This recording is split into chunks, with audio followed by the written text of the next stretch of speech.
பௌர்ணமி தியானம் வருகின்ற தைப்பூசத்தன்று தை மாதம் 18ஆம் தேதி பிப்ரவரி 1 ஞாயிற்றுக்கிழமை அன்று இரவு பௌர்ணமி தியானம் செய்ய போறோம்.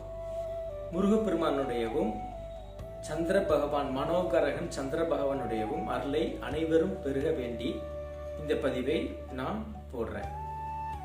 தியானம் பண்றதுக்கு முன்னாடி சூரிய அஸ்தமனம் ஆகிறதுக்கு முன்னாடியே குளிச்சுட்டு சூரிய தரிசனம் பண்ணிட்டு நம்ம இஷ்ட தெய்வத்துக்கு விளக்கு வச்சு முருகப்பெருமானுக்கு விளக்கு வச்சு ஊதுபத்தி சாம்பிராணி காணிச்சிட்டு விளக்கு தரிசனம் ஒரு 5 நிமிஷம் விளக்க பார்த்து தரிசனம் பண்ணிட்டு சந்திரன் உதயமாகிறதுக்கு முன்னாடியே வெளியில நம்ம ஒரு வெறிப்பிட்டு அதில் அமர்ந்து உதயத்தை பார்த்து தரிசனம் பண்ணணும்.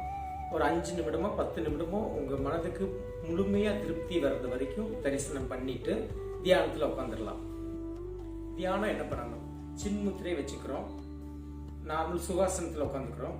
சுவாசத்தை நல்லா முழுமையா இழுத்து முழுமையா விடுறோம். ஒரு 5 நிமிடம் ஒரு 5 கவுண்ட் முழுமையா இழுத்துட்டு முழுமையா விட்டதுக்கு அப்புறம் நார்மல் பிரீத் எடுத்துட்டு மூலாதாரத்துல இருந்து சகஸ்ராரம் வரைக்கும் நம்ம 7 சக்கரம் தியானம் சொல்றது மாதிரி பண்ணிட்டு சகஸ்ராரம் முடிஞ்ச உடனே சந்திரனை இது வரைக்கும் பார்த்து நம்ம தரிசனம் பண்ண சந்திரனை நம்ம நினைவுல கொண்டு வந்து அப்படியே தியானம் பண்றோம். உங்களால முடிஞ்சது 10 நிமிடம் 20 நிமிடம் வரையும் தியானத்துல இருக்கலாம். அது முடிஞ்ச உடனே தியானத்துல இருந்து வெளியே வந்துடலாம். அது தியானத்துல இருக்கும் போதும் தரிசனம் பண்ணும் போதும் நம்ம மனதுல எந்த வேண்டுதலும் வைக்க வேண்டாம்.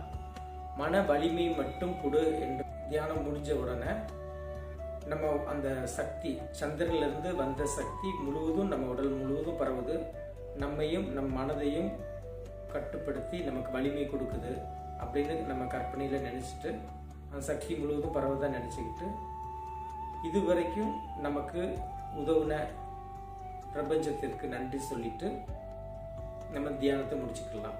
கையை தேய்ச்சி 2 கைகளையும் பார்த்துட்டு கண்ணு தொடச்சி ஒத்தி வச்சுட்டு நம்ம ஏற்கனவே சந்திரனுக்கு முன்னாடி பார்த்த மாதிரி இருக்கும். மறுபடியும் சந்திரனை பார்த்து தரிசனம் பண்ணிட்டு தியானத்தை முடிச்சுக்கலாம். நன்றி.